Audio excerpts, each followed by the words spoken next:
menjahit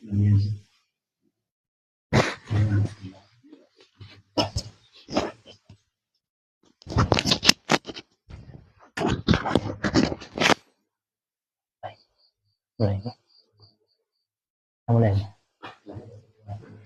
Bismillahirrahmanirrahim. Assalamualaikum warahmatullahi wabarakatuh. Alhamdulillahirabbil alamin. Assalatu wassalamu ala asrofil anbiya'i wal mursalin wa ala alihi wa ashabihi ajmain. Asyhadu an la ilaha illallah wahdahu la syarikalah wa asyhadu anna Muhammadan abduhu wa rasuluhu la nabiyya ba'dah.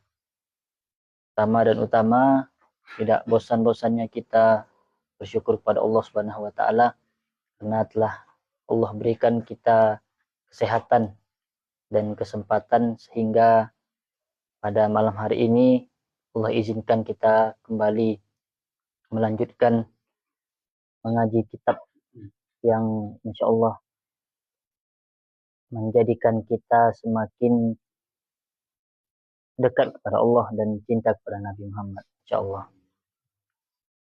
Yang sama-sama kita hormati guru-guru kita yang telah hadir, Bapak dan ikhwah sekalian, juga tuan rumah Buya Priya Putra. Pada kesempatan kali ini kembali kita mulai ya kaji pada malam hari ini. Yang pertama usul fikih ya. Usul fikih yang nanti setelah itu lanjut kitab Hidayatul Hidayah. Alhamdulillah, semoga kita bisa konsisten mengikutinya dan istiqomah.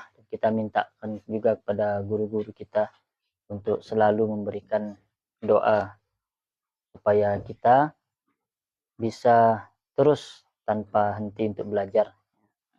Alhamdulillah. Mungkin tidak banyak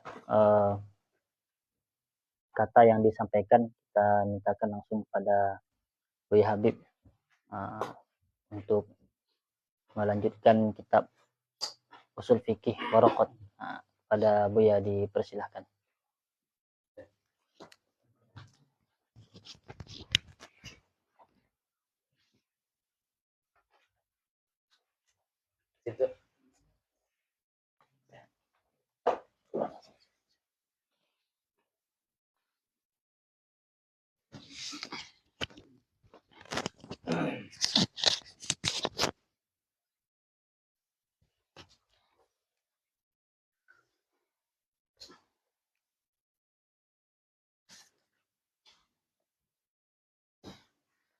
Assalamualaikum warahmatullahi wabarakatuh.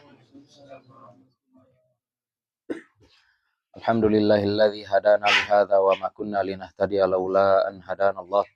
Asyhadu an la ilaha illallah wahdahu la syarikalah wa asyhadu anna sayyidana wa maulana Muhammadan abduhu wa rasuluh.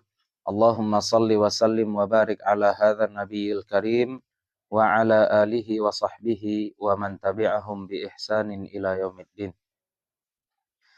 فنوينا التعلم والتعليم والنفع والانتفاع والإفادة والاستفادة والحث على التمسك بكتاب الله تعالى وبسنة نبيه صلى الله عليه وسلم والدعاء إلى الهدى والدلالة على الخير ابتغاء مرضات الله وصوابه وقربه. اللهم علمنا ما ينفعنا وانفعنا بما علمتنا وزدنا علما.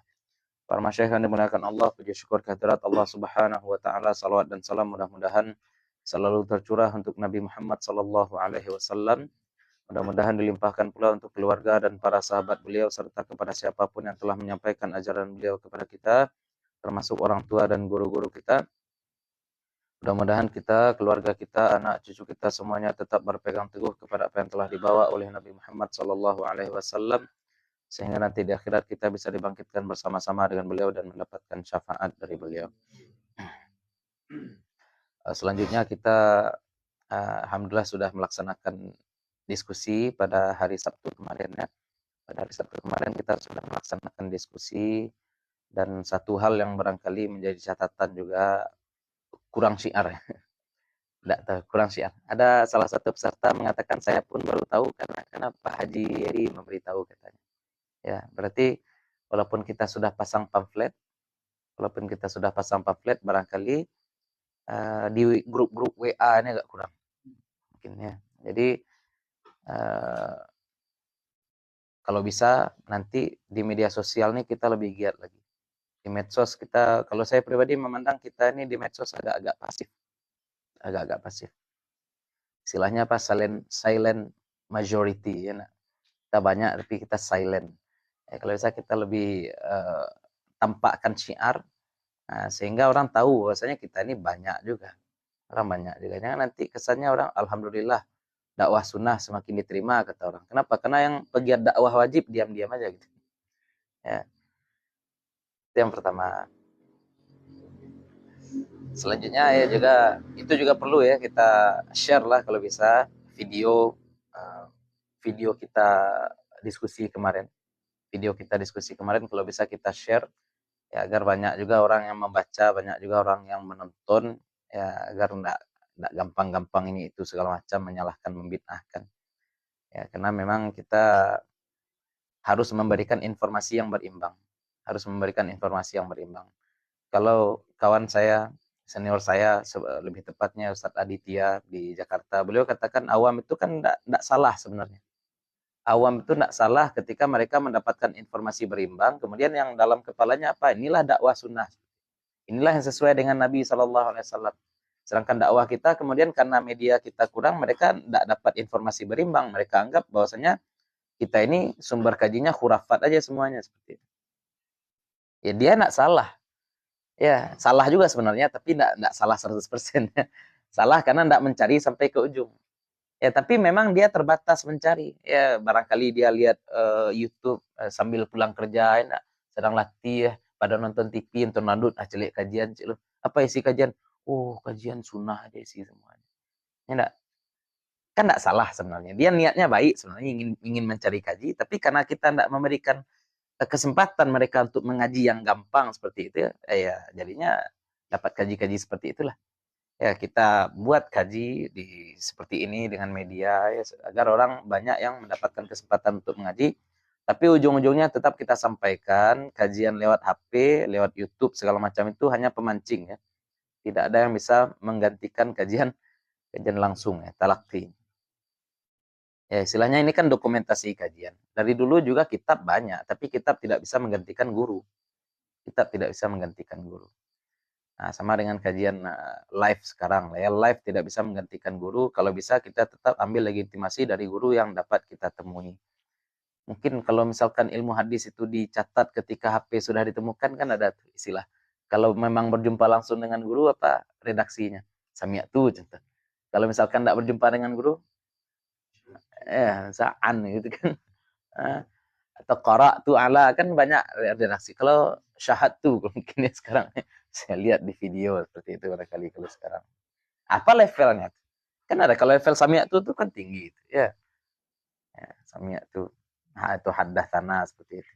Nah, ini kan kalau misalkan kita level-level kan enggak setinggi haddatsana, enggak setinggi sami'tu.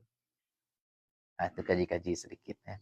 Kaji-kaji sedikit. Jadi kita mesti aktif sedikit. Ya banyak ustadz-ustadz kita istilahnya dipensiunkan dari pengajian di masjid.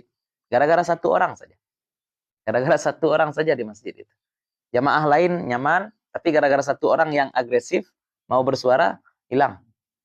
Nah, cuma gara-gara satu orang itu. Nah, maka kita jangan gara-gara satu orang ini rusak yang lain. Ya, tunjukkan kita juga banyak. Oke, nah kita masuk ke dalam kaji kitab Hasyiah Nafahat, Syarah Waraqat Imam Haramain. Hasyiah Nafahat, Syekh Ahmad Abdul Latif Al-Khatib Minangkabau. Wah, ini perlu kita sampaikan ya, orang sekarang saya bikin video Mata Wahabi itu. Dia bilang, enggak mungkin tanah haram itu dijaga oleh orang-orang yang sesat. Ya, karena Makkah dan Madinah sekarang Wahabi, berarti Wahabi enggak mungkin sesat. Ya, ini kenapa? Ini kitab ini yang bikin hasyiah Imam Masjidil Haram. Yang bikin matan juga Imam Masjidil Haram, Imam Haramain. Imam Haramain itu jelas Asy'ari, Syafi'i, Pak. Bahkan beliau juga ahli ilmu kalam, Imam Haramain. Ya, kalau enggak gara-gara Imam Ghazali. Kalau bukan gara-gara Imam Ghazali, mujaddid kelima itu Imam Haramain lah.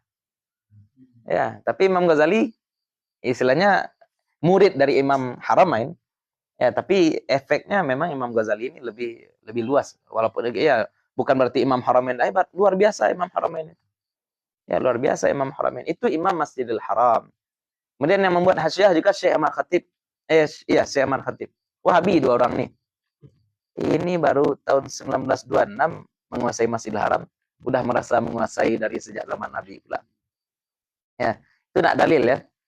Kalau seandainya Wahabi sesat, nggak mungkin Allah percayakan Wahabi untuk menjaga Masjidil Haram dan Masjid Nabawi. Yang menjaga Masjidil Aqsa siapa sekarang? Israel. Nah, itu merasa hebat loh Israel kan. Nggak bisa itu dijadikan dalil. Kota suci kita kan Yerusalem juga. Ya, Palestina juga. Makkah juga. Madinah juga. Ya, bahkan Tasyuddur Rihal itu dua masjid, Masjidil Aqsa, Masjidil Haram. Itu bukan dalil. Syiah juga pernah ya merongrong Masjidil Haram, tapi bukan berarti mereka benar. Nah, jangan jadikan alat propaganda yang seperti itu. Ini suka betul jadi alat propaganda ya.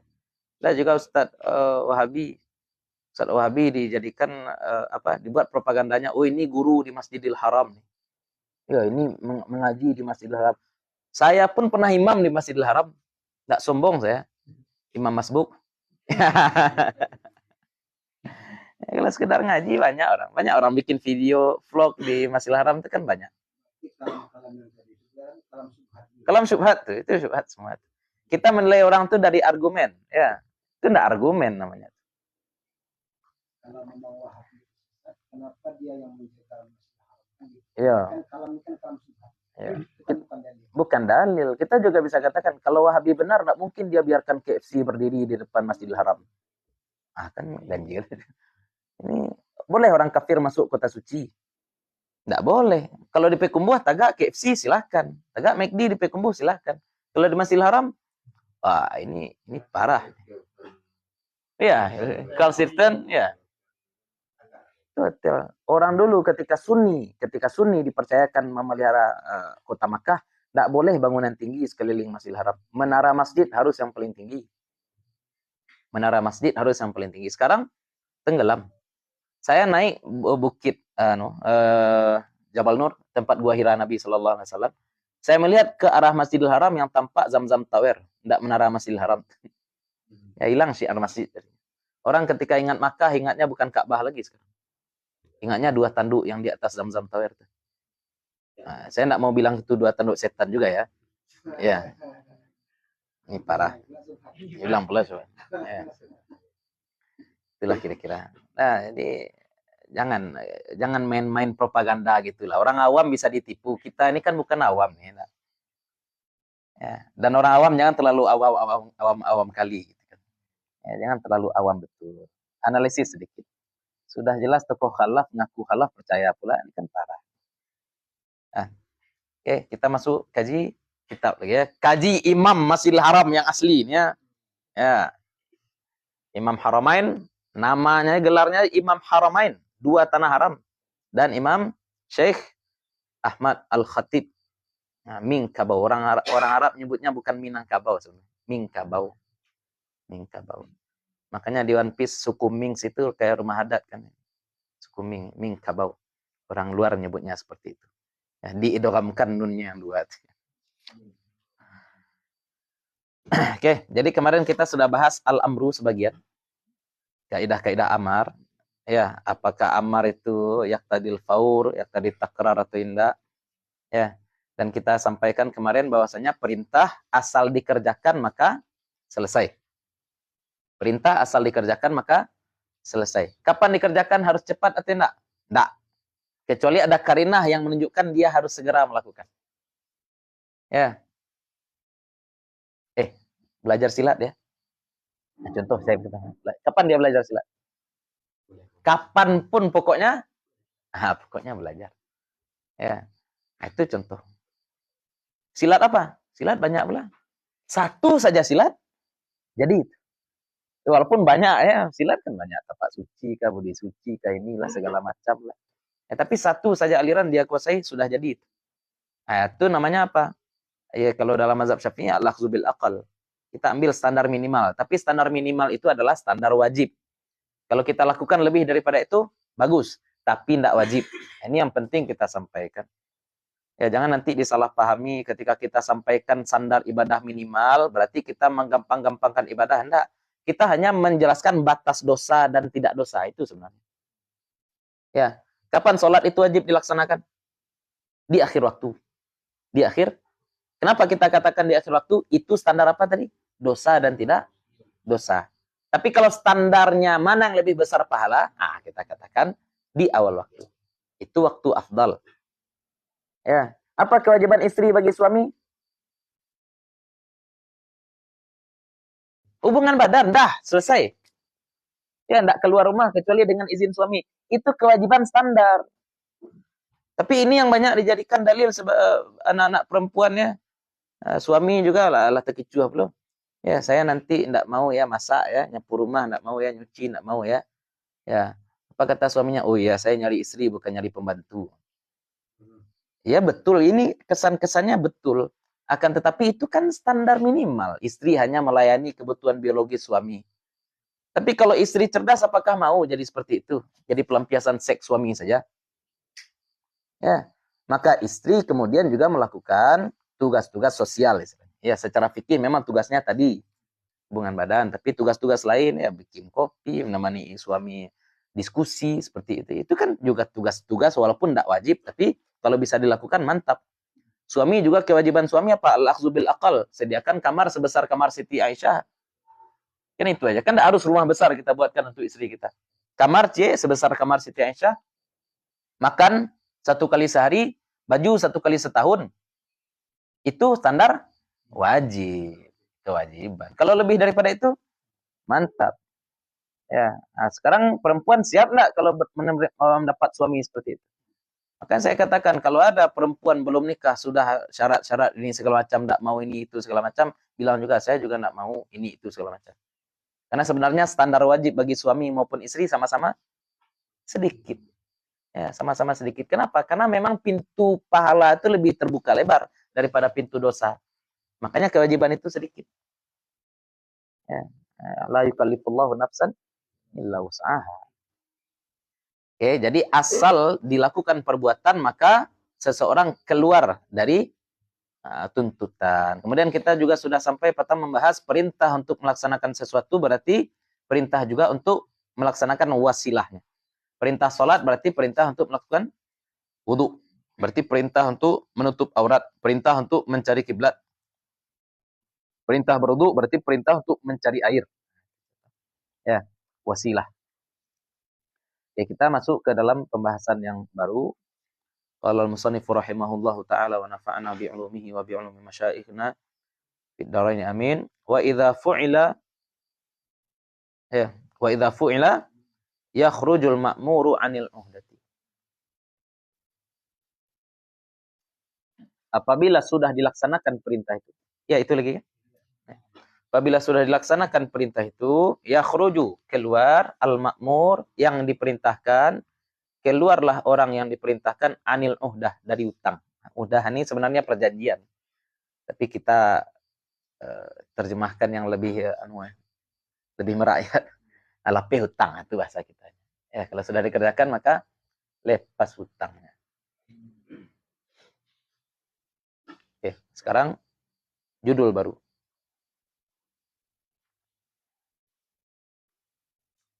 Perintah itu mencakup siapa saja. Perintah itu mencakup siapa saja. Ini pembahasan penting karena ketika Allah Subhanahu wa taala memberikan perintah misalkan ya ayuhan nas, ini contoh. Ya ayuhan nas atau ya ayyuhalladzina amanu. Ya ayyuhalladzina amanu ini kalau orang-orang baru-baru belajar kan nanti berarti orang-orang yang tidak beriman tidak wajib. Ya. Ya ayyuhalladzina amanu berarti kalau sekedar Islam tapi belum iman berarti tidak wajib. Atau ya ayyuhalladzina amanu itu tuh dhamirnya dhamir apa tuh? Mukhatab. Ya, mukhatab muzakkar. Berarti yang muannas. Itu kan pembahasan penting juga. Ini makanya kita katakan dilalah masih pembahasan kita bisa memahami redaksi. Nah. Ya, nanti baru kita analisis. kira-kira masuk atau tidak. Makanya tadi kita katakan yang surat awal Yusuf itu, ya Allah jadikan Al-Quran itu Arabian, berbahasa Arab, kemudian la'alakum ta'qilun, ya harus paham bahasa Arab, kemudian juga akalnya sehat dalam memahami Al-Quran dan hadis, itu mujtahid. Alladzi yadkhulu fil amri wan nahyi wa ma la yadkhulu. Yang masuk dalam perintah dan larangan dan apa yang tak masuk. Ya.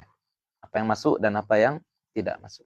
Yadkhulu fi khitabillahi ta'ala al-mu'minuna was-sahi was-sabiyyu wal majnunu ghairu dakhilina fil khitab. Ya. Yadkhulu masuk fi ke dalam khitabillah, tuntutan Allah. Masuk ke dalam tuntutan Allah Ta'ala siapa? Al-mu'minun. Siapa yang masuk? Al-mu'minun, orang-orang beriman. Nah, ketika kita sebut al-mu'minun berarti ini orang muslim semua ya. Jangan nanti kita pakai level al-mu'minun ini levelnya di atas muslimun, di bawah muhsinun, enggak itu ya. Iman dan Islam ketika terpisah maknanya jadi sama. Iman dan Islam ketika terpisah maknanya sama. Tapi kalau digabungkan dalam satu kalimat, iman dan Islam misalkan, berarti maknanya berbeda. Ya. Iman dan Islam. Sama dengan ilahun dan Rabbun. Itu maknanya sama kalau terpisah. Kalau digabungkan baru berbeda. Al-mu'minun. Sedangkan as-sahi, as-sahi orang yang lupa. Orang yang lupa. Was-sabi dan anak yang belum balik. Sobi, anak yang belum balik. Sobi ini nanti kita belajar ada dua level ya. Ada sobi saja, ada sobi yang mumayyiz. Kalau sobi yang mumayyiz, bapaknya wajib menyuruh dia sholat. Dia belum wajib sholat. Dalam artian kalau dia tidak sholat, dia tidak dosa. Bapaknya dosa. Kalau bapaknya tidak menyuruh dia sholat. Itu sobi mumayyiz. Wal majnun dan orang gila. Nah, jadi kalau nampak orang tidak sholat Jumat, husnuzon saja kita. Bisa jadi dia lupa. Bisa jadi dia lupa, bisa jadi dia bayi. Enak. Ustaz, ini gimana nih tidak sholat Jumat dia Ustaz? Oh mungkin dia lupa tuh. Enak. Enggak, dia ingat sekarang ada Jumat Ustaz. Oh mungkin dia masih bayi itu. Enggak, sungguhnya lebih Ustaz. Oh mungkin dia gila berarti. Majnun. Orang gila, ghairu dakhilina fil khitab. Enggak masuk ke dalam tuntutan. Ya. Ini orang-orang ini tidak masuk dalam tuntutan. Karena hadis Nabi SAW ini Rufi al-qalam, diangkat pena dari umat saya. Ya. Siapa saja tuh sobi hatta yablugh, dari anak kecil sampai balik. Ya, kemudian dari orang pingsan sampai tersadar, sama dengan orang gila. Yasha ya. Kemudian orang yang orang lupa, sampai dia teringat ya. Ini dua hadis sebenarnya ya. Orang lupa, orang tidur. Ya, ninaimi hatta yastayqiz yang seperti itu. Banyak hadisnya tuh. Nah, tapi ini kita ambil garis besarnya. Yang penghalang orang tidak jadi mukallaf, kalau dia memang dari orang muslim, yang pertama akalnya hilang. Akalnya hilang. Kenapa hilang akal? Bisa karena gila, bisa karena tidur. Sahih ini termasuk tidur ya. Orang tidur, misalkan memang dia tidak terbangun di waktu subuh. Terbangun dia jam 8 nanti. Dosa enggak? Tidak dosa. Tapi dia terbangun jam 5, terbangun dia ketika orang azan. Bisa dia sholat, tidur dia. Itu dosa. Ya, karena akalnya jalan ketika itu. Ya, beda orang yang berakal dengan orang yang tidak berakal. Anak bayi itu penghalangnya ya dirinya. Walaupun dia berakal, tapi memang dia belum wajib untuk melaksanakan ibadah taklif. Ya, melaksanakan taklif. Itu tentang orang-orang yang masuk dan yang tidak masuk ke dalam tuntutan. Atau tuntutan amar, tuntutan perintah. Lanjut. Orang mabuk terbagi dua. Orang mabuk terbagi dua. Ada orang mabuk karena sengaja, ada orang mabuk karena tidak sengaja. Kalau karena sengaja itu istilahnya ya ta'adda bisukrihi. Orang kalau mabuk sengaja, andai ketika mabuk dia jual rumahnya seharga Rp2.000, sah jual beli. Makanya kalau ada orang mabuk tuh, encak jamnya beli sih, aku 1.000. Itu kalau muftinya mazhab Syafi'i lah. Ini agak payah juga. Itu masalah qada ya. Kalau dalam mazhab Syafi'i, misalkan kita pergi ke tempat potong rambut, tolong potong cek dah aja. Ya, apa gayanya? Cepak, kata kita. Dipotong cepak. Sudah tuh, makasih ya bang. Bayar dulu. Kan akadnya tolong. Mazhab Syafi'i, enak. Ya, karena al-ibratu ya, bil alfaz ya. Karena kita enggak tahu, redha itu kan urusan hati. Dari mana kita tahu ini akadnya apa? Enggak, pakai hati enggak bisa. Kita enggak paham pakai bahasa isyarat. Boleh ribu dia. Dari mana tahu 50.000? Dari matonya. Harus sebut. Nah, atau paling tidak sekarang bisa istiqnas ditulis di dinding ya. Dewasa sekian, anak-anak sekian. Kalau angkutan umum jauh dekat 2.000 contohnya. Itu udah bisa lah. Anggaplah. Ya. Tapi kalau benar-benar enggak ada akad sedikit pun. Seperti rumah makan Padang kalau dihidang. Nah, ini horor ya. Makanya lebih aman belanja makan di KFC sekarang. Berarti kalau mabuk sengaja menjatuhkan talak, Jatuh talak. Mabuk sengaja jatuh talak. Tapi orang dioperasi misalkan. Dia operasinya bius internasional ya. Bius full. Ya, sebelum hilang kesadaran tuh biasanya menceracau. Ya, ceracau seperti orang gigau. Ya. Orang seperti ini dentalak kau. Anak jatuh. Ya, enggak jatuh. Karena dia tidak layak ta'adda bisukrihi. Ya, mabuknya bukan karena ya ta'adda itu kan arti aslinya apa? Asal katanya aduun ya. Aduun itu artinya apa? Lawan. Kalau ya ta'adda artinya apa? Cilawan ya. Jadi lawan itu dia mabuk kalau sengaja seperti itu. Kurang ajar, maksiat. Nah, ini pembahasan yang jarang disampaikan, tapi ini penting. Wal kufaru mukhatabuna. Wal kufaru mukhatabuna, lengkapnya bi furu'i syariah. Saya baru dapat kaji ini ketika tahun kedua di Mesir. Dan saya memang luar biasa ya. Orang kafir ternyata juga dituntut dengan furu' syariah. Orang kafir itu dituntut untuk sholat, dituntut untuk zakat. Tapi ini secara teori, secara praktek enggak. Kita bertemu orang kafir hari Jumat, jangan suruh orangnya ke masjid. Ya.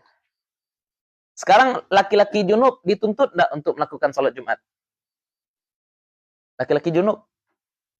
Iya, dituntut untuk melaksanakan sholat Jumat. Tapi untuk melaksanakan sholat Jumat, penuhi syarat sah dulu. Mandi dulu. Orang kafir dituntut untuk melaksanakan sholat. Iya, tapi untuk sholat penuhi syarat dulu. Masuk Islam dulu. Nah, itu maksudnya.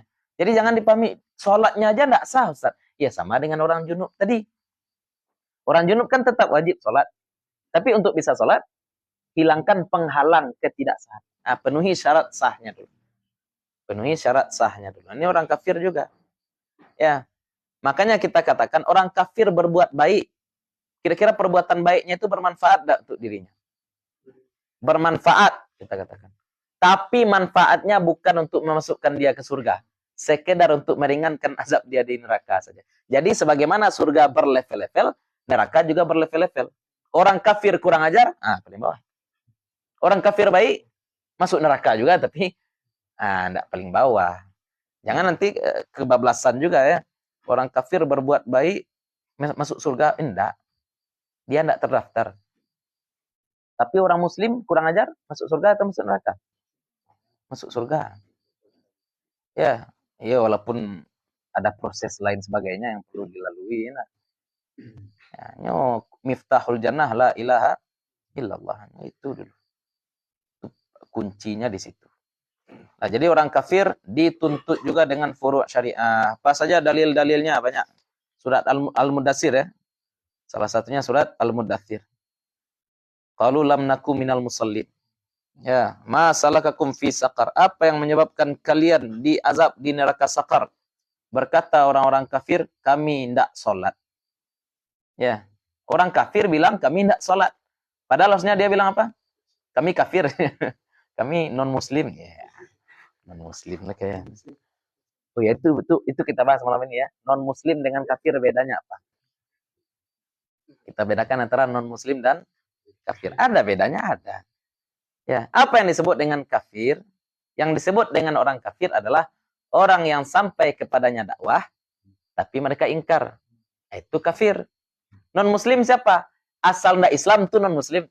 Sampai dakwah kepada dia ataupun ndak, asal ndak Islam maka dia, apakah non-muslim masuk neraka semua? Yang kafir masuk neraka. Yang istilahnya yang sampai dakwah dan mereka tolak, masuk neraka. Tapi kalau yang memang ndak sampai dakwah pada mereka, Nah, itu kita serahkan kepada Allah. Tapi zahirnya wa ma kunna mu'adzibina hatta nab'atha rasula, kata Allah. Kami tidak akan mengazab sebelum kami utus rasul. Nah, ketika sudah sampai panggilan dakwah kepada dia, ingkar dia, baru diazab. Tapi kalau dakwah itu betul yang tidak sampai, tidak bisa. Ya. Satu lagi, kata Syekh Salim Al-Khatib, orang kafir sekarang yang tidak dapat informasi berimbang tentang Islam. Ini contoh, informasi yang adil tentang Islam ditutup oleh pemerintahnya misalkan. Sehingga propaganda yang muncul yang dia terima setiap hari adalah Islam teroris. Nabinya pedofil, segala macam seperti itu. Dan dia tidak mampu mengakses informasi pembanding. Maka orang seperti ini, kalau kata Syekh Salim juga, ini tawakuf beliau. Tidak berani beliau katakan bahwasanya ini orang kafir. Kenapa? Karena dia salah paham, karena memang tidak ada akses untuk mendapatkan informasi yang berimbang. Makanya jangan sombong melihat orang-orang kafir sekarang. Alun tantulunya masuk neraka oleh. Bisa jadi kita yang salah karena kita tidak mencerminkan bagaimana Islam yang baik. Ya, tawakuf. Tapi orang-orang seperti itu, walaupun kita katakan bisa jadi dia tidak akan diazab di neraka, kalaupun masuk surga, ya tidak surga-surga tinggi. Tidak bersama siddiqin, syuhada, wassalihin. Ya, ya. Nah, tentu asal masuk ya, kelas ekonomi, bukan eksekutif. Ya. Kira-kira ya. Itu pembahasan tentang orang-orang kafir. Orang-orang kafir ya. Ada kafir, ada non-muslim. Non-muslim, semua orang yang tidak Islam, non-muslim. Yang kafir itu yang mana? Yang datang kepadanya dakwah, kemudian mereka ingkar. Makanya orang kafir ini dituntut untuk melaksanakan sholat, karena perintah sholat sudah sampai pada mereka. Tapi mereka ingkar.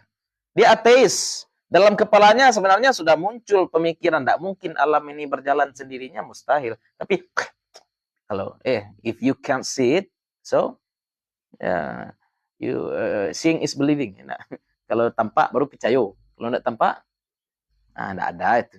Nah, kan kadang-kadang ditampi pemikiran-pemikiran yang sebenarnya fakta dengan kaidah-kaidah yang dibuat-buat sendiri. Kalau tidak tampak berarti tidak ada. Nah, itu kan kaidah konyol. Kalau Imam Masjidil Haram berarti tidak mungkin salah. Itu konyol juga. Yang maksum cuma Nabi. Yang maksum hanya Nabi SAW. Itu orang-orang kafir dituntut dengan furu' syariat. Tapi kalau perbuatan itu dilakukan ketika mereka dalam kondisi kafir, tidak sah jadinya. Harus penuhi syarat sah dulu. Apa syarat sahnya? Islam. Masuk Islam baru sah. Lanjut. Ini banyak pembahasan orang-orang kafir ini. Pembahasan orang kafir ini banyak. Dan memang harus diiringi dengan tasawuf. Jadi paham orang kafir itu dia contoh model Ahok. Kan banyak sekali orang kafir. Ya.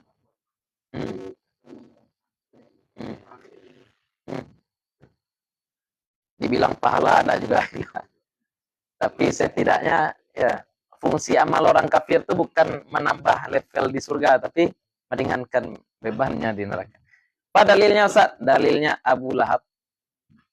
Abu Lahab memerdekakan budak karena bahagia dengan kelahiran Nabi SAW, diringankan azabnya pada hari Senin. Tapi tetap di neraka. Tetap di neraka. Jangan senang lu orang kafir nonton gua lah. Tetap masuk neraka juga. Lanjut, wal amru bi syai'i nahyun an diddihi wa nahyu an syai'i amrun bi diddihi. Nah, ini orang yang tidak orang pahami ini ya. Al amru bi syai'i nahyun an diddihi. Perintah terhadap sesuatu berarti melarang lawannya. Nahyun an diddihi. Perintah melaksanakan sesuatu berarti melarang lawannya. Apa kita katakan kemarin? Wa qumu lillahi qanitin. Dan salatlah bagi Allah dalam kondisi tenang. Berarti perbuatan apapun yang membuat salat kita tidak tenang tidak sah. Banyak menggaru, banyak batu. Batu itu sebenarnya ada detailnya. Boleh tidak batu mendehem ya? Ada batu yang tidak tertahankan. Ada batu mendehem. Ada dahak. Itu tuh ada detail. Kalau ternyata dahak menghalangi dia membaca atau merusak satu huruf, maka memang boleh dia mendehem. Tapi kalau tidak akan merusak bacaan Al-Fatihah atau bacaan wajib dalam sholat, mendehem dia, itu udah 3 huruf. Alif, Hamzah, Ha, Mim. Nah, itu udah kena. Ya, apalagi mendehem karena imam terlalu panjang baca ayat. Ah, itu enggak. Karena bertentangan dengan qanitin tadi, tenang. Ya, makanya sama dengan orang-orang apa saya bilang, apa dalil tahlilan? Nah, kan banyak sekarang ya serangan-serangan ke Instagram saya, tapi pertanyaan saya di Instagram enggak dijawab. Ustaz, apa dalil tahlilan? Saya tanya, apa dalil larangan tahlilan?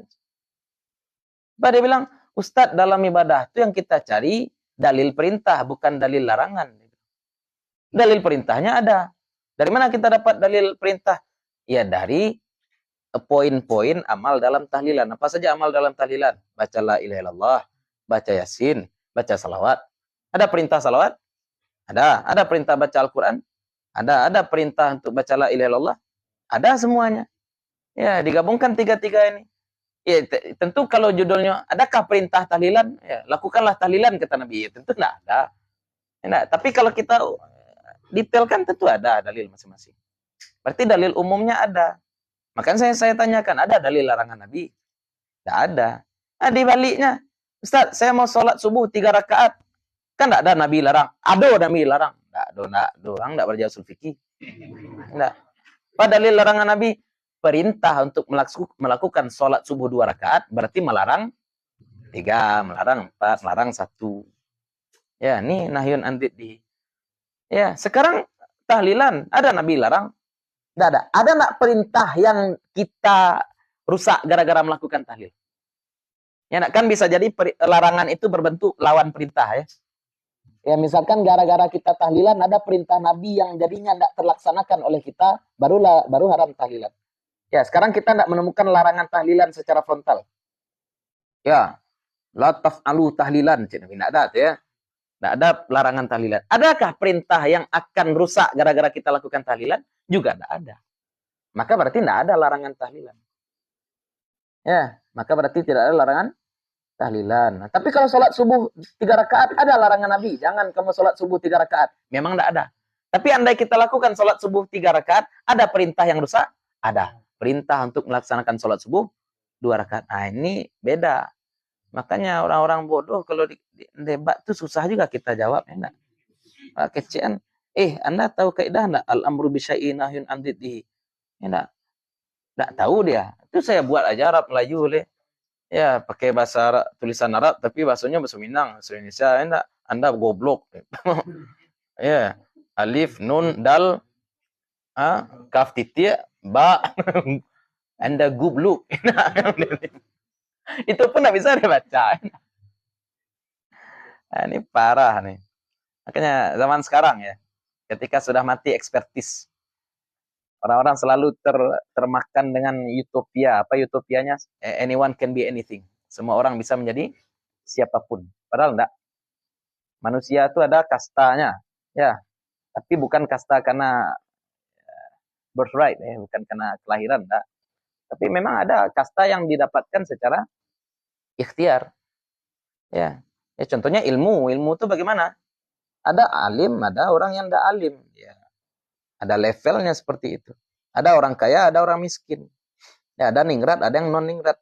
Orang ningrat di Indonesia ada enggak? Walaupun negara kita ini republik, katanya apa semua orang bisa jadi presiden, tetap ada juga kasta. Ya, buktinya ketika upacara bendera ada yang berteduh, ada yang berpanas-panas. Ya, silakan lihat nanti 17 Agustus. Ya, itu tanda ada juga ya, royal family di negara kita juga ada. Nah, apalagi ilmu juga. Jadi jangan kita termakan utopia, duduk sama rendah, tagak sama tinggi, enggak selalu. Ya, kita di Sumatera Barat nih bukan cuma Datuk Perpatihan Sabatang, juga ada Ketemanggungan. Yang rumah gadangnya enggak rata juga ada. Ya. Itu hati-hati, itu kalimat-kalimat itu benar tapi salah. Ya, kita semua kan manusia nih sama-sama manusia. Ya. Kita manusia sama-sama manusia. Dengan orang gila pun kita sama-sama manusia. Ya, tapi jangan disamakan. Ada yang level-level ilmu itu berbeda-beda. Bahkan para nabi pun beda-beda kemuliaannya.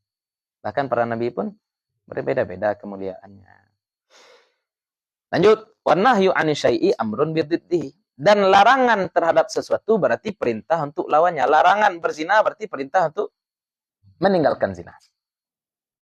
Ya, larangan berzina berarti perintah untuk meninggalkan zina. Larangan riba berarti perintah untuk meninggalkan riba.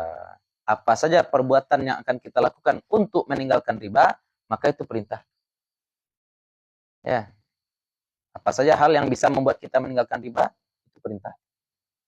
Itu diperintahkan. Maka dapat pahala. Ya. Misalkan dia diganggu oleh cewek, ganggu oleh cewek, wah, Allah larang kita berzina. Gimana caranya biar dia terhindar dari cewek ini? Tidur dia. Lalu tidur. Tidur aslinya tidur itu dapat pahala. Aslinya tidak dapat pahala tidur. Tapi karena tadi dia tidur untuk menghindari zina, dapat pahala dia. Kenapa? Karena bid berzina. Ketika itu tidur menjadi lawan dari zina. Nah, ini beda kita dengan Mu'tazilah ya. Mu'tazilah menganggap seluruh perbuatan kita adalah ibadah. Kenapa? Karena setiap kita berbuat asal tidak dosa, berarti kita meninggalkan dosa. Tapi kalau kita tidak ada hal yang membuat kita akan membuat dosa, tapi kita hindari, baru dapat pahala. Baru dapat pahala.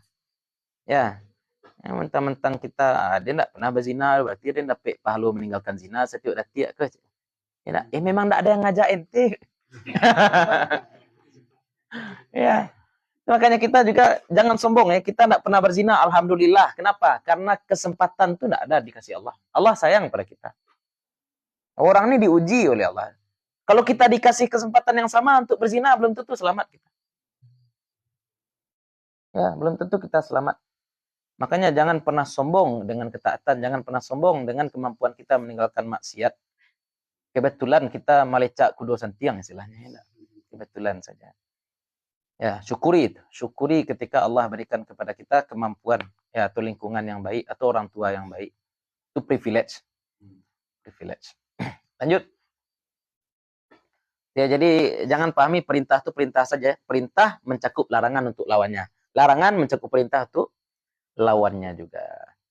Wa nahyu istida'u istida'un ay talabut tarki.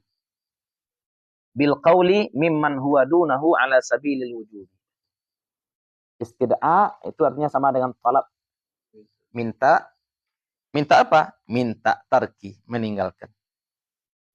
Stop.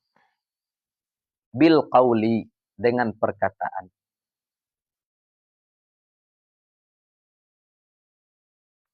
Mimman huwa dunahu. Dari orang yang berada di bawahnya. Orang yang levelnya di bawahnya. Jadi duna itu artinya apa? Di bawah. Ya. Ada hadis doa Nabi SAW. Ya, Allah itu apa? Antal batin. Walaysa dunaka syai'un. Engkaulah yang batin, tidak ada di bawah engkau sesuatu. Sedangkan menurut kawan-kawan Arif, di bawah Allah itu ada arash, air, langit, bumi. Ya, enggak? Padahal dalam hadis tadi apa? Walaysa dunaka syai'un. Tidak ada sesuatu pun di bawah engkau. Ya, antal batin. Engkaulah yang maha batin dan tidak ada sesuatu pun di bawah engkau. Nah, gimana itu jadinya? Makanya jangan pernah memahami ayat-ayat seperti itu dengan secara fisikal. Dengan fisikal. Kan yang enggak jadinya. Fisikal. Jadi itu duna, orang di bawah. Ala sabilil wujub. Atas jalan wajib. Tapi kalau enggak ala sabilil wujub, makruh. Ya. Berarti itu ya, enggak nahi namanya. Itu bukan nahi namanya. Anjuran saja. Ya, kalau bisa jangan ini ya. Itu enggak larangan. Larangan tuh ya jazim, ya. Kuat. Ya. Kalau melarang Allah gimana? Rabbana la tu'akhidna. Itu disebut nahi. Secara nahu lafaznya nahi ya. Secara nahu ya kan nahi. La-nya la nahi. Kita irabkan ya, la-nya la apa nih? La nahi. Tapi dalam usul fikih enggak bisa disebut nahi, doa. Doa. Ya. Wa yadullun nahyu ala fasadil manhi anhu. Dan menunjukkan nahi itu, apa yang ditunjukkan oleh nahi? Ala fasadil manhi anhu. Atas rusaknya yang dilarang. Atas rusaknya sesuatu yang dilarang. Orang haid dilarang sholat. Kalau orang haid sholat, bukan cuma berdosa, tapi juga sholatnya tidak sah. Ya, bukan cuma dosa, tapi sholatnya tidak sah. Nah, larangan jual beli ketika khatib sudah naik mimbar. Ya, wadharul bai' surat Al-Jumu'ah.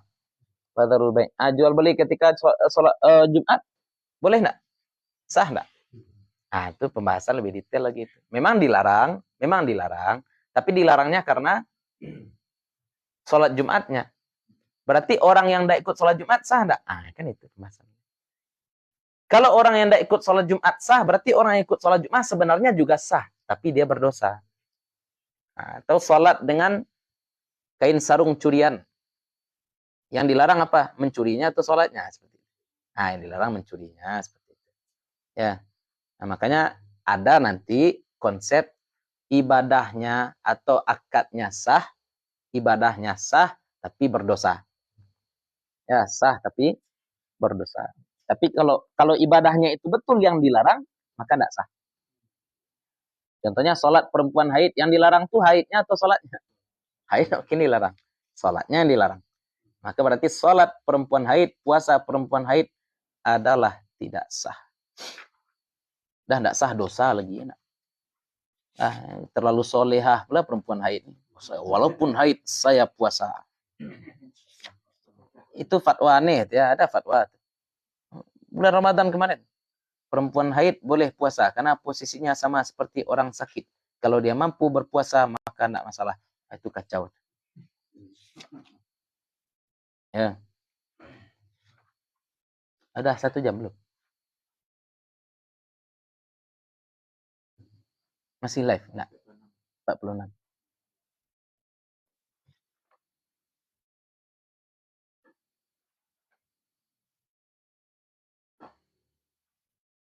Sampai situlah dulu ya. Nih karena kalau kita masuk pembahasan baru agak panjang. Ini fungsi-fungsi amar. Ya, fungsi-fungsi amar. Wa taridu sighatul amri wal muradu bihi al-ibahah. Ya, dan datang lafaz amar tapi maksudnya adalah ibahah. Nah, berarti di sini kita akan belajar makna-makna lain dari amar, enggak cuma untuk wajib saja. Ya, ada kalanya perintah itu yang kita inginkan dengannya apa? Larangan. Makanlah dia. Itu apa? Makan benalah. Ya. Ilam tastahi, fasna masyita. Nah, fasna masyita. Nanti orang bilang, oh berarti kalau tidak malu berarti boleh kita melakukan apapun. Dan orang nanti memahami seperti itu. Itu maknanya nahi. Ya, larangan juga seperti itu. Ya, larangan juga seperti itu. Jangan pedulikan aku, kata istri. Sabana tidak kita pedulikan, tambah rusak rumah tangga. Ini kacau nih. Drama. Itulah barangkali. Mudah-mudahan bermanfaat kajian kita pada malam hari ini untuk para masyaikh, terutama untuk kami pribadi yang menyampaikan. Mohon maaf kalau ada yang salah, ada yang kurang, ada sesuatu yang tidak kami letakkan pada tempatnya. Assalamualaikum warahmatullahi wabarakatuh.